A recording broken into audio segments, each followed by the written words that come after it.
Hey, what's up, y'all? Today we're going to talk about communism. No, actually, this is a book review. I promise we're not just going to talk about communism. We're talking about Detox and letters. So if you follow this channel, you should already know that I'm pretty into Cheryl Lowe's books. I read Fanny and Dust, and it was my first You Don't Know video, which, side note, You Don't Know is kind of taking a little bit of a break. I originally intended to do one every single month, but that was really unrealistic for me. That's like a full-time job, so I'm going to be cutting back a little bit.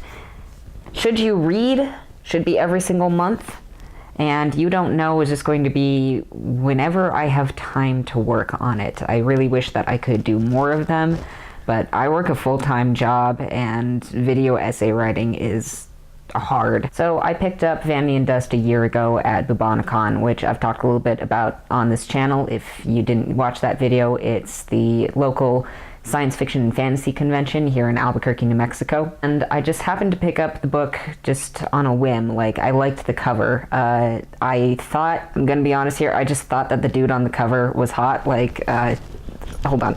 There we go. Look at him. He's gorgeous. And I was like, is he in the book?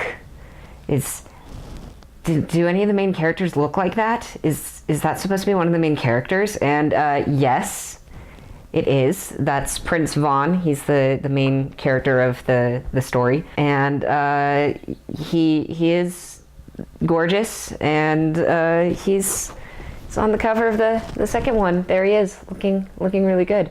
I'm sorry, I'm really gay.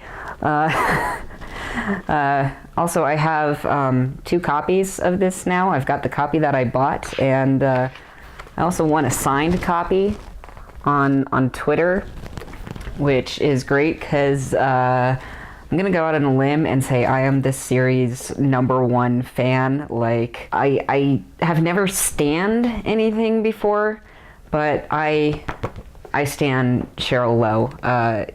Cheryl Lowe is incredible, and her books are incredible. Anyways, I should probably talk about the book now. Fanny and Dust, if you didn't watch my video, there's going to be a little title card up here somewhere. Go watch it. It's a pretty good video. I talk a lot at length about the book, and it's kind of impossible to talk about this book without talking about some spoilers from the last book. So, yeah, this is going to just be a spoiler party. This is, you're not going to find a spoiler-free review here. Go and read the first book. I've told you once already, go and read it. You gotta read it.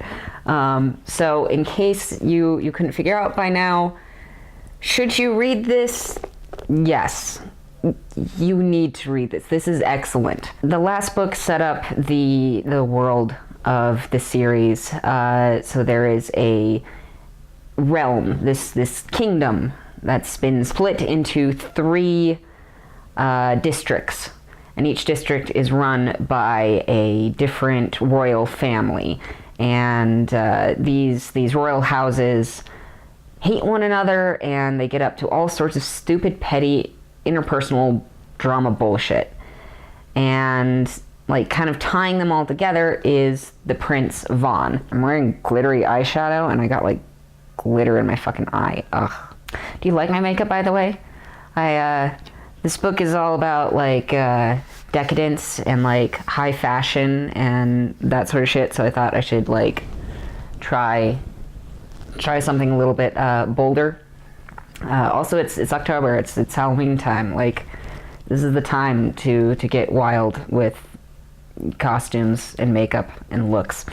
Man, I'm just like, I can't stay on topic. I'm just so excited about this book. It's like hard to figure out where to start. So tying all of these houses together is the Prince Vaughn, who is a beautiful, shallow socialite who like has no ambition, no drive, no need to better himself. He's been spoiled all of his life, and finally he starts to realize that there is more to the world than just fucking and getting high, because that's basically what the rich people in this book do.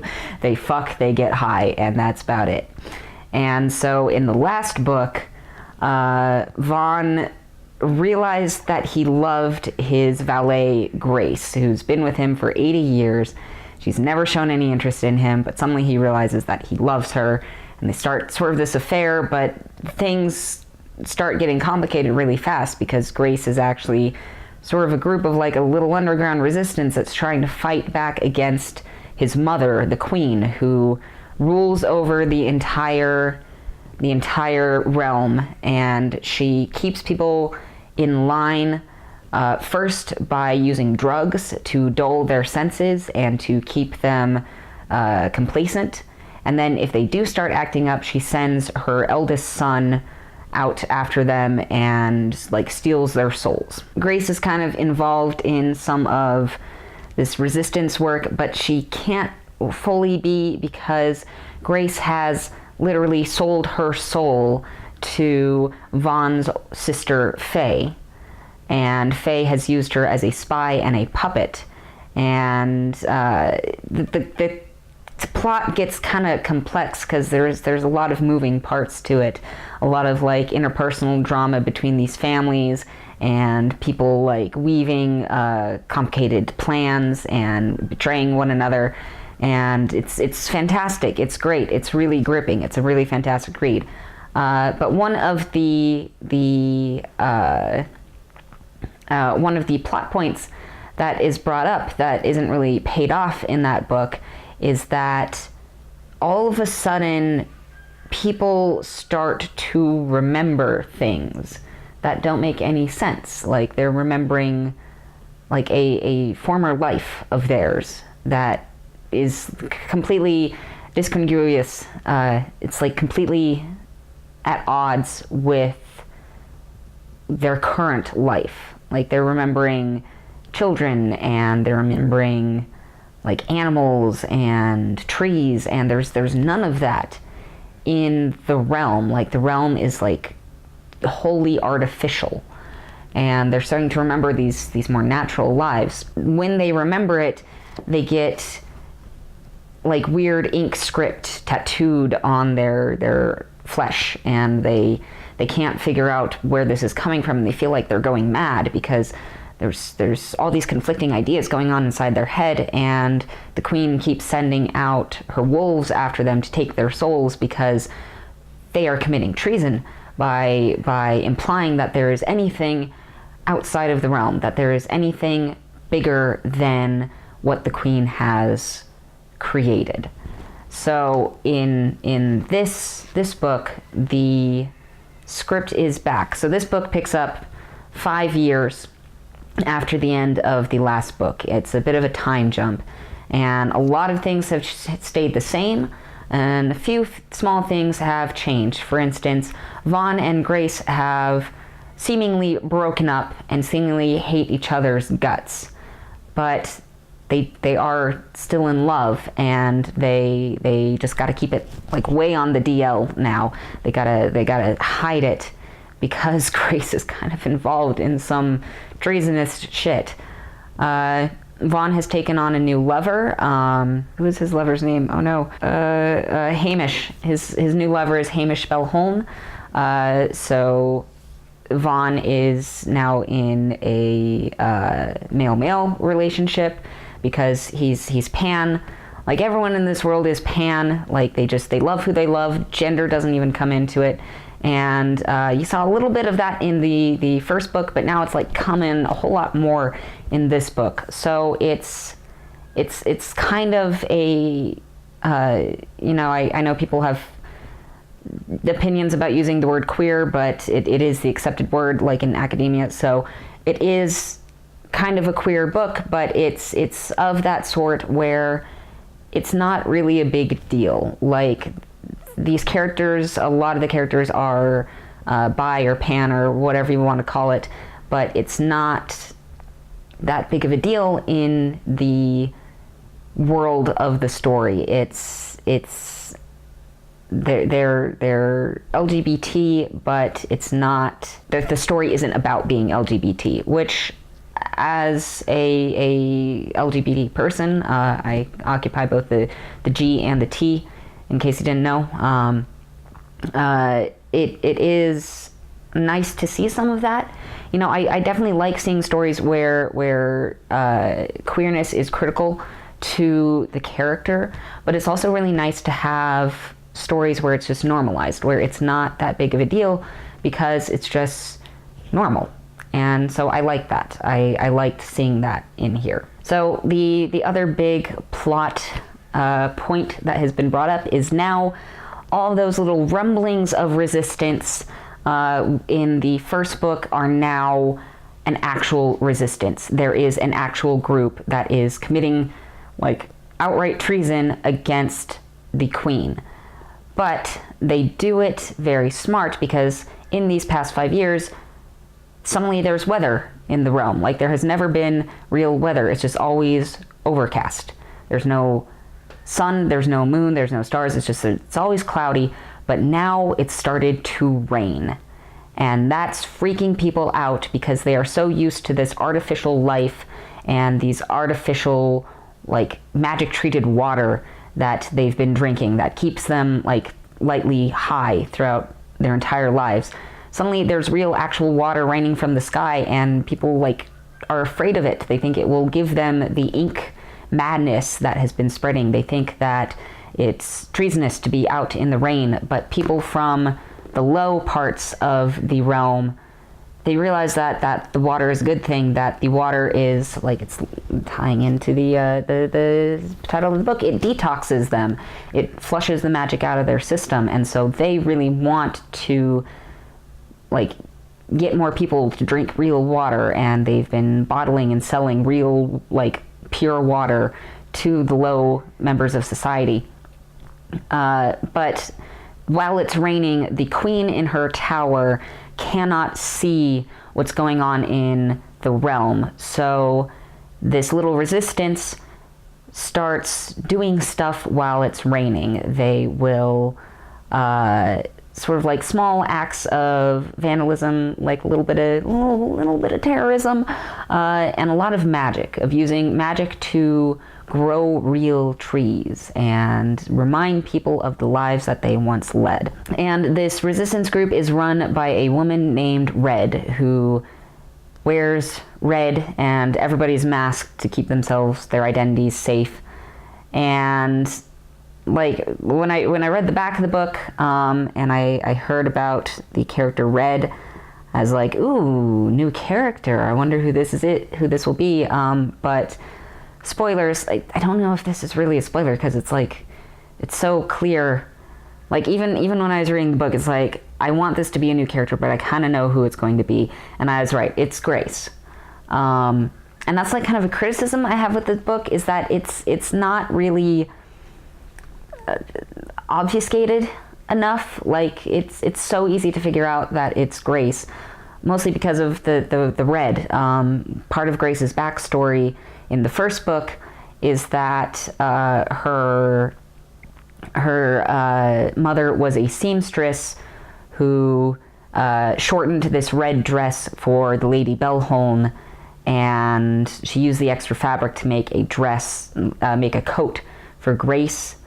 And Lady Bellholm saw this coat, and she was super jealous, because at that point, like, she was the only one who wore red. And so she had Grace's mother murdered, and Grace has held on to this coat this entire time. And so it's very obvious, like, red is a big color. Like, red has a lot of symbolism in the book. Like, it's like the last line of the first book is about red. Like, this is Faye, who has been wearing black for the entire book, end of the first book. Faye watched him leave and let the word widow sink in. She tugged off her black gloves and let them fall to the floor, followed by her jacket and shoes on her way to the stairs. She would go to her room and strip down. She would bathe, maybe cry, and then she would throw her black clothing out the window and dig up something with a little color. Maybe red. No battle was won without it. So red is a color of power and definitely of rebellion throughout the series. And there's two characters that have been talked about wearing red. So it's like either this is Faye or this is Grace, and it's like I cannot see Faye being so openly treasonous. Like she's super treasonous in book 2, but she's not open. Well, she is. We'll get to that. So there's a rebellion going on, and it's trying to get people to remember their past lives, because then they will be more open to disobeying the queen. They'll realize that the queen has taken from them. So people are getting the ink sickness. There's this little rebellion going on, and then to top it all off, Faye is making moves towards taking the throne. She wants to take her mother's place. And oh my God, she's incredible in this book. Like I kind of liked Faye in the first book. Like she was an interesting character, but I wasn't like super invested in her. But holy shit, in book 2, Faye steals every scene she is in, and it's incredible. There was a little a blog interview that someone did with Cheryl Lowe, the author, asking what her favorite part of this book was, and she said it was Faye. That Faye was her favorite part, and it shows. Faye, I can't, like, yes, queen. Like, not to be like a stereotypical gay guy, but like every scene she was in was like, yes, queen, slay. Oh my God, she's incredible. She's got so much going on, and she is just brutal, and she just fucks shit up, and it's incredible. And she is capturing the hearts and minds of the people. Like, the people are falling in beneath her, and it's just, it's so good. I love Faye in this. If you want some really strong female characters, Fanny and Dust has so many. Like Vaughn is the point of view character, but Grace, Faye, Avi, the Queen, like, they are all just incredible. Like, they've got so much going on. They've got all these conflicting, like, desires and goals, and they're trying to, like, achieve their goals, and it's so good. Next point of order is Avi. So adversarial is it supposed to sound like adversarial? Was that intentional? Is adversarial supposed to sound like adversarial because she is adversarial to Vaughn? Oh my God, my mind blown. So Avi is Vaughn's wife. It was a arranged marriage by the queen. Vaughn, he does not love Avi. He has no interest in loving her. She really, really wants him to love her, and she's very jealous. Like, she starts out the first book, like, kind of naive because she's been kept in the tower, and she doesn't, like, no one knows where the hell she came from. But in the second book, like, she's got more bold, and she's become a gossip, and she's become more jealous, and she hates any of Vaughn's lovers, especially Grace, and she wants to be happy herself, and she is willing to destroy other people's happiness to get her own. This book, Cheryl is really good at making you absolutely hate a character, and then doing something that makes you feel so bad for them, and empathize with them so much, and have so much sympathy for them, and then, like, on a turn of a dime, you're back to hating them. It's just up and down, like, emotional roller coaster. You get, like, mood whiplash with this, and it's just so expertly handled. Like, it's a sign of a good author, someone that can make you feel those kind of things for a fictional character. So Avi is like, she actually gets infected with the ink sickness, and she starts to feel herself going insane, and she's remembering things, and she is like the key to everything. Like, so much of the big plot reveal at the end like hinges on her, and it's so good. Also, the queen finally makes an appearance in this book, and she is creepy and awesome, and she feels like something out of like Pan's Labyrinth. Like, her appearance reminds me, like her whole castle reminds me of the whole Pale Man sequence from Pan's Labyrinth, which is great because Pan's Labyrinth pulls on a lot of like old fairy tale tropes, as does the Crowns and Ash series. And so it's really, she's great, she's creepy, she very much feels like something out of a fairy tale, and I love it. So you find out just a little bit about her, and then you do find out her backstory and the backstory of the realm, and you find out who Vaughn's father is. And I don't want to give too much of it away because I was kind of spoiled a little bit on it, because I follow Cheryl Lowe on Twitter. We're Twitter mutuals, so that's cool. That's pretty neat that she thinks I'm interesting enough to follow, because like I'm a huge fanboy. But she sometimes takes part in this hashtag game on Twitter called Thursday Aesthetic, which is a thing that writers do. They'll make like a little aesthetic mood board for their story, and she posted one, and it kind of gave away the backstory, like between some hints that were dropped in book 1 and that aesthetic board. It's like, oh, okay, I know where this is going. I figured it out, and I don't want to spoil it. I don't want to spoil who Vaughn's father is. So you gotta read the book. You gotta actually read it. But there's a whole bunch of reveals as well. There's also finally a reveal of where magic comes from. And again, I don't want to spoil it, but it is dark and it is fucked up, and I love it.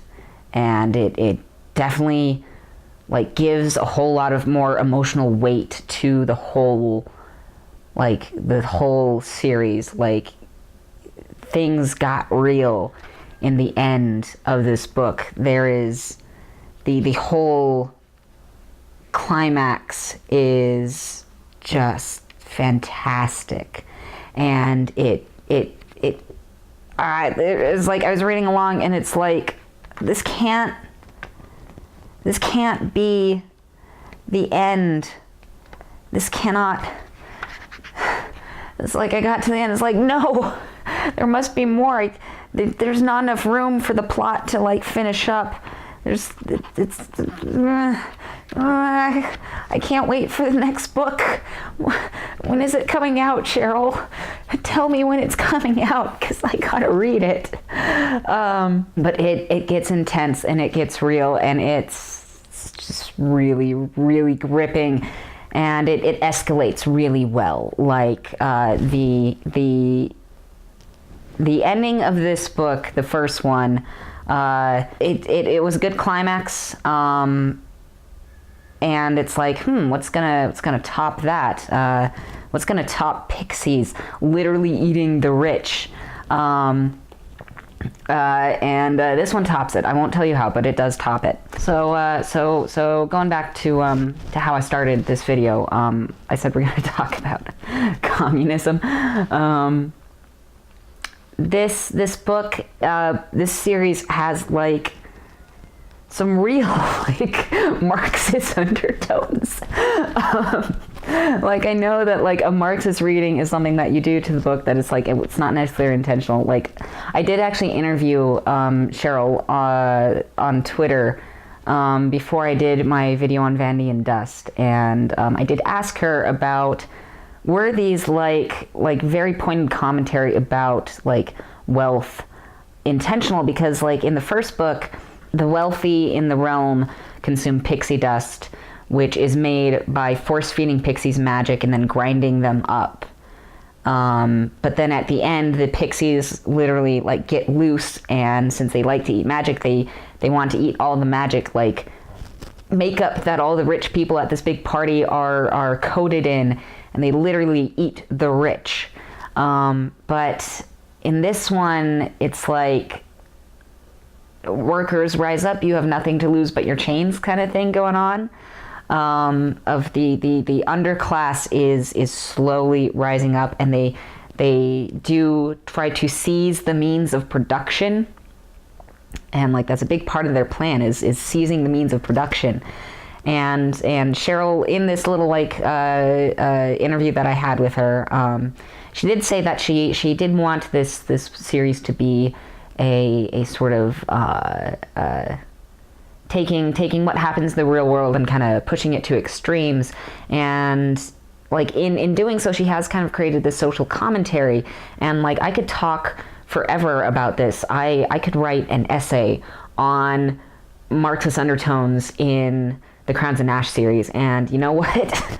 I might do that. That sounds actually like a lot of fun. It's like a power fantasy at some points, but then it's also like, I don't want to give spoilers, but it does remind me of the current like hellscape that we're living in, and doesn't give me a lot of hope for the future. But it's still a really good read. You should read. You have got to read this. Read both of them, and then get the third one whenever it comes out.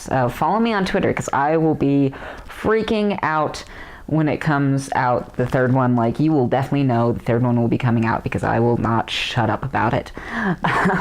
As far as things that are similar to this book that, you would enjoy this if you would enjoy... I can't really give a book recommendation. I'm gonna be honest, I don't read very many fantasy books. Like, I don't read much of the fantasy genre. My genre is science fiction. So I can't give I can't give a book recommendation, but I can give TV recommendation. Like, this book is like a mix of like any of those like HBO period dramas that are all about like making history sexy, like The Tudors, Versailles, just any like TV series that is like a period drama about some rich fucks living in the past and like having a whole lot of sex and like trying to betray one another and all that. It's like there's a lot of like that sort of like royalty drama going on in this book, and I'm usually not a huge fan of it, but I eat it up in this because it's really interesting, and I think it's because it's got more of a modern take on it, and also like I like the characters. Like I didn't like anyone in The Tudors. I've watched a few episodes of Versailles. I don't like anyone in Versailles, but I like the characters in this. They're actually sympathetic. I actually like them. So like The Tudors or Versailles or any like show like that, Borgia's, whatever, meets like Grimm's fairy tales or like Pan's Labyrinth. Like dark, gritty fairy tales, like the kind of original Grimm fairy tales where like Cinderella's sister, to fit into the glass slipper, were like cutting off their toes and their heels. That kind of like dark fairy tale. So it's like Versailles meets like Grimm fairy tales meets and this is gonna come out of left field. Full Metal Alchemist. Like, I'm serious. Full Metal Alchemist is one of the only animes that I've watched all the way through till the end. I watched Brotherhood. I didn't watch the 2000s series. I watched Brotherhood. But the end of Brotherhood, where you find out the big reveal about, I can't. If I say directly what it is, it's going to give it away. But there's a big reveal at the end of Full Metal Alchemist Brotherhood that is a whole lot like a big reveal in this book. So if you like Versailles, you like Grimm's fairy tales, you like Full Metal Alchemist, you're gonna like this book. It's a very good fantasy series. I go so hard for this series. I can't shut up about this series. I've made at least one friend read Fanny and Dust, and now that I've got Detox and Letters, I'm going to force it on that friend again. But you need to read these books. I have never recommended a book more in my life. Like, this is fantastic. You gotta read this.